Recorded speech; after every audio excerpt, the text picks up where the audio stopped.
홍 차장님은 군 출신이지만 국정원에 얼마나 계셨습니까? 92년부터 근무했으니까 약 30년 네, 근무했습니다. 군 출신이지만은 거의 국정원 직원이나 진배 없네요. 그러면 여인영으로부터 국회의원 체포 명단을 받았죠. 네, 목적 없이 받았다 하시죠. 목적 없이 받은 게 아니라 대통령께서 방첩사를 적극 지원하라고 했으니까 무엇을 도와줘야 되는가를 확인하기 위해서 당일 11시 6분에 방첩사령관한테 무엇을 도와주면 되겠느냐를 물어보려고 전화한 것이었습니다. 본위원에게도 그날 11시 20분 어간에 방첩사로부터 체포 명단 리스트를 제가 받았습니다. 네, 제가 이 체포 명단 리스트를 제가 부를 테니까 확인 한번 해보십시오. 네, 우선 체포조, 체포 대상, 우원식, 이재명, 한동훈. 우선 체포 대상, 조국, 정청래, 양정철, 박찬대, 조혜주, 이하경, 양경수, 김호준, 김민웅, 김민석, 김명수. 기억과 일치합니까? 대부분 일치하는데 이경수라고 하셨습니까? 양경수. 아, 양궁수 맞습니다. 예. 이 윤석열의 국회의원 체포 지시를 조태용 원장에게 보고하거나 알린 바가 있었다고 하셨죠? 당시상을 좀 설명드릴 수 예. 되겠습니까? 설명해 주십시오. 예.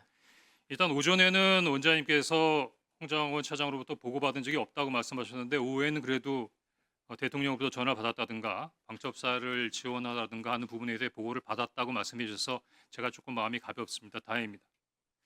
그런데 보고를 할 때 방첩사를 지원하라고 합니다라고 얘기만 하고 딱 끊고 그다음에 다른 얘기는 안 하나요?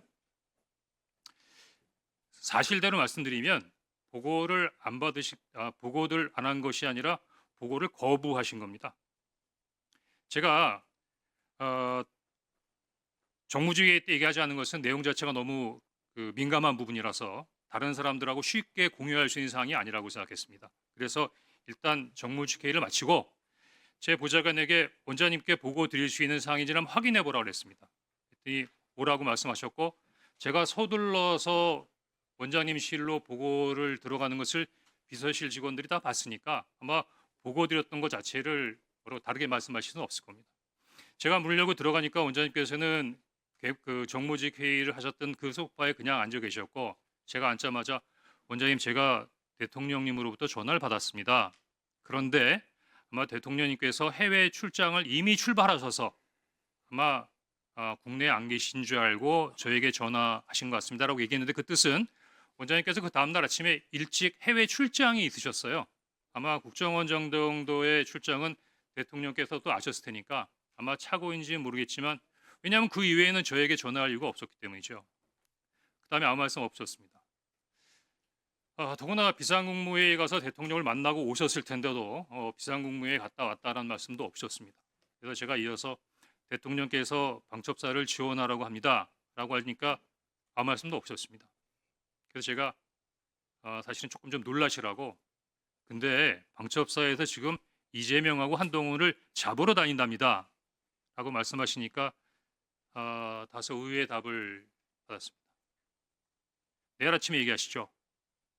그래서 아니 지금 내일 아침에 말씀드릴 수 있는 사항이 아니잖아요.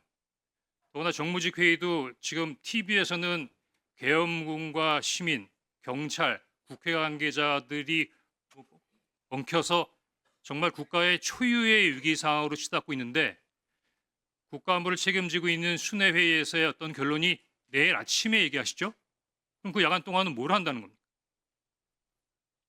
그래서 제가 원장님께 방첩사를 지원하라는 대통령의 지시가 있다고 하면서 방첩사에서 한동훈과 이재명을 잡으러 다닙니다 라고 말씀드리니까 내일 아침에 얘기하자고 말씀하셨고 그래서 제가 원장님 그래도 최소한의 업무 방향이나 지침은 주셔야죠 그렇게 말씀드렸더니 그 앉았던 소파에서 일어나서 가버리셨어요.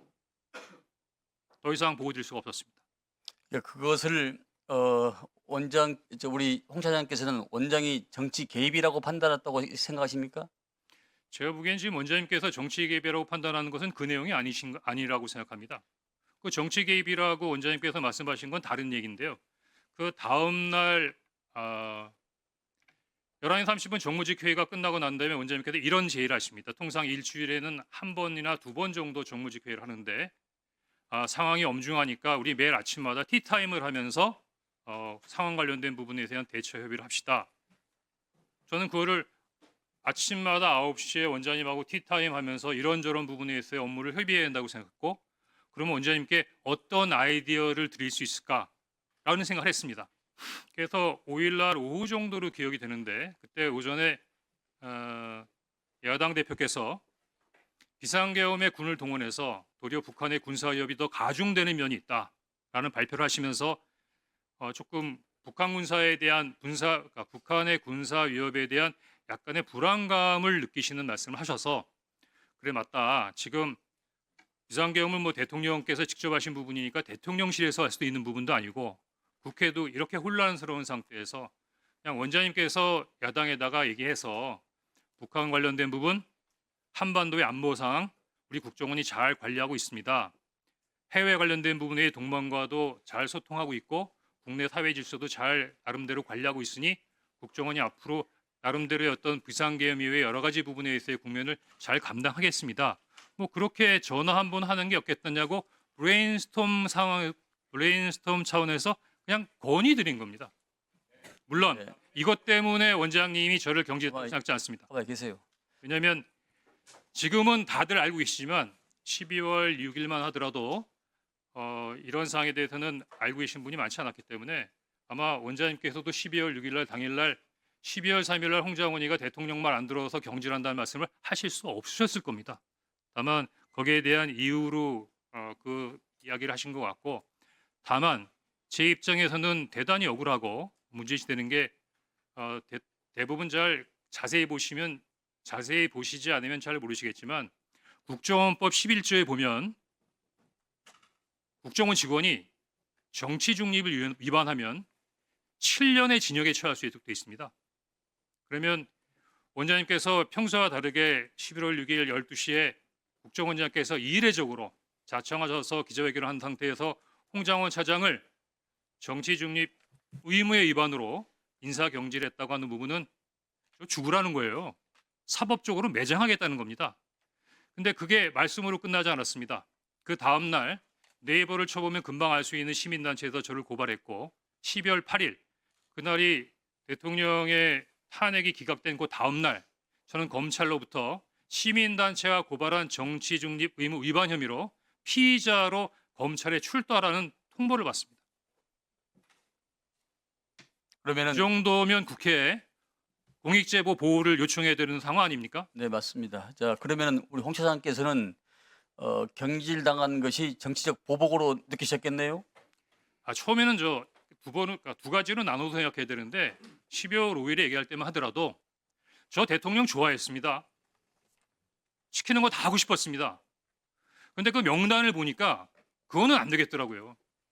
예를 들어서 위원장님 집에 가셔서 편안하게 가족들하고 저녁 식사하고 TV 보시는데 방첩사 수사관과 국정원 조사관들이 뛰어들어서 수갑 채워서 벙커에 갖다 넣었다. 대한민국이 그러면 안 되는 거 아닙니까? 그런 게 매일매일 일어나는 나라가 하나 있습니다. 어디? 평양. 그런 일을 매일매일 하는 기관 어디? 북한 보위부. 이상입니다.